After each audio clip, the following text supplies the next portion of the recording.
എല്ലാവർക്കും ജയാസ് കിച്ചണിലേക്ക് സ്വാഗതം. ഇന്ന് നമുക്ക് ടൊമാറ്റോ കെച്ചപ്പ് ഉണ്ടാക്കാം, അല്ലെങ്കിൽ ടൊമാറ്റോ സോസ്.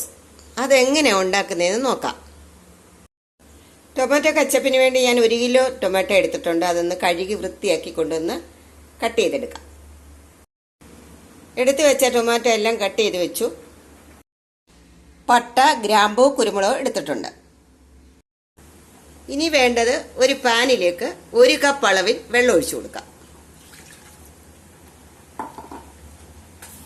ഇതിലേക്ക് നമ്മൾ എടുത്തു വെച്ചിരിക്കുന്ന ഗ്രാമ്പൂ, കുരുമുളക്, 1 കഷ്ണം പട്ട, അപ്പോൾ ഇത്രയും നമുക്കൊന്ന് ഇട്ട് കൊടുക്കാം. അപ്പോൾ ഈ വെള്ളം നല്ലതുപോലെ ഒന്ന് തിളയ്ക്കണം.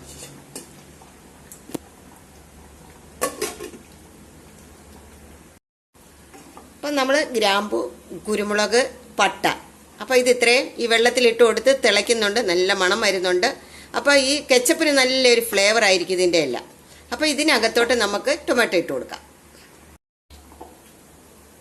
അരിഞ്ഞു വെച്ചിരിക്കുന്ന ടൊമാറ്റോ ഇട്ട് കൊടുക്കാം.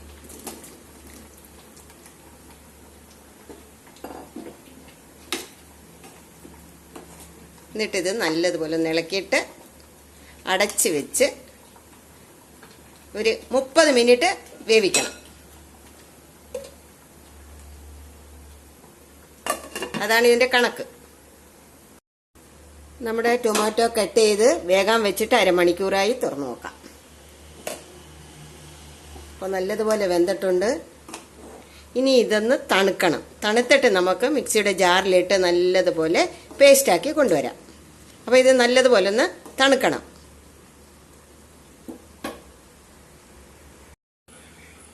ടൊമാറ്റോ നല്ലതുപോലെ തണുത്തിട്ടുണ്ട്. ഇനി മിക്സിയുടെ ജാറിലേക്ക് ഇട്ട് കൊടുക്കാം.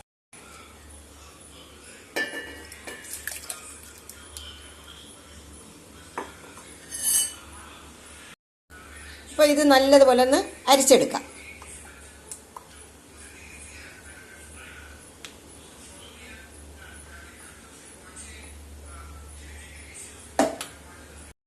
നമ്മുടെ ടൊമാറ്റോ പ്യൂറി നല്ല ഫൈനായിട്ട് കിട്ടിയിട്ടുണ്ട്. ഇനി ഇതൊരു പാനിലേക്ക് ഒഴിച്ചു കൊടുക്കാം.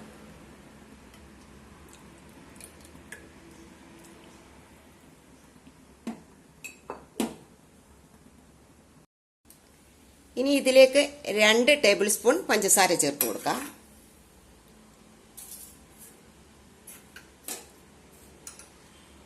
മുക്കാൽ ടീസ്പൂൺ ഉപ്പ് ചേർത്ത് കൊടുക്കാം.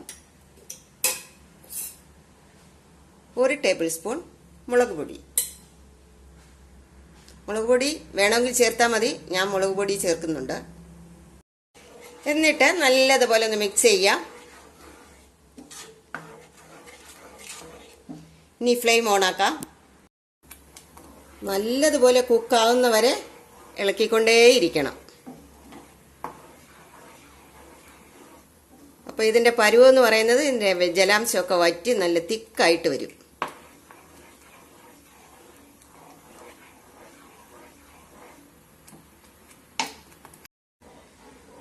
അപ്പോൾ ഈ സമയത്ത് നമുക്ക് 2 ടേബിൾ സ്പൂൺ വിനീഗർ ഒഴിച്ചു കൊടുക്കാം. വീണ്ടും ഇളക്കി നല്ലതുപോലെ യോജിപ്പിച്ച് ഈ ജലാംശം വറ്റുന്നവരെ ഇളക്കണം. നല്ലതുപോലെ ഒന്ന് കുക്കാവട്ടെ. ടൊമാറ്റോ കെച്ചപ്പ് തയ്യാറായിട്ടുണ്ട്. ഇതാണ് അതിൻ്റെ പരുവം. നോക്കാം. ഈ പരുവത്തിലാണ് നമ്മൾ എടുക്കേണ്ടത്. ഇനി ഇത് ഫ്ലെയിം ഓഫ് ചെയ്ത് തണുക്കാൻ വെക്കാം. ടൊമാറ്റോ കെച്ചപ്പ് നല്ലതുപോലെ തണുത്തിട്ടുണ്ട്. ഇനി ഇതൊരു ബോട്ടിലേക്ക് മാറ്റാം. ടൊമാറ്റോ കെച്ചപ്പ് ഞാനൊരു കുപ്പി ഭരണിയിലോട്ട് മാറ്റിയിട്ടുണ്ട്. അപ്പോൾ ഇത് ഫ്രിഡ്ജിൽ സൂക്ഷിക്കുക. നമ്മുടെ ആവശ്യം അനുസരിച്ച് എടുക്കുക. നല്ല ടേസ്റ്റാണ്. എല്ലാവരും വീട്ടിൽ ട്രൈ ചെയ്യണം, കഴിക്കണം. കുട്ടികൾക്കെല്ലാം വളരെ ഇഷ്ടപ്പെടുന്ന ഒരു ഐറ്റമാണ് ടൊമാറ്റോ കെച്ചപ്പ്. അപ്പം നമ്മുടെ വീട്ടിൽ ഈസി ആയിട്ടും ടേസ്റ്റി ആയിട്ടും ഉണ്ടാക്കി കഴിക്കാം.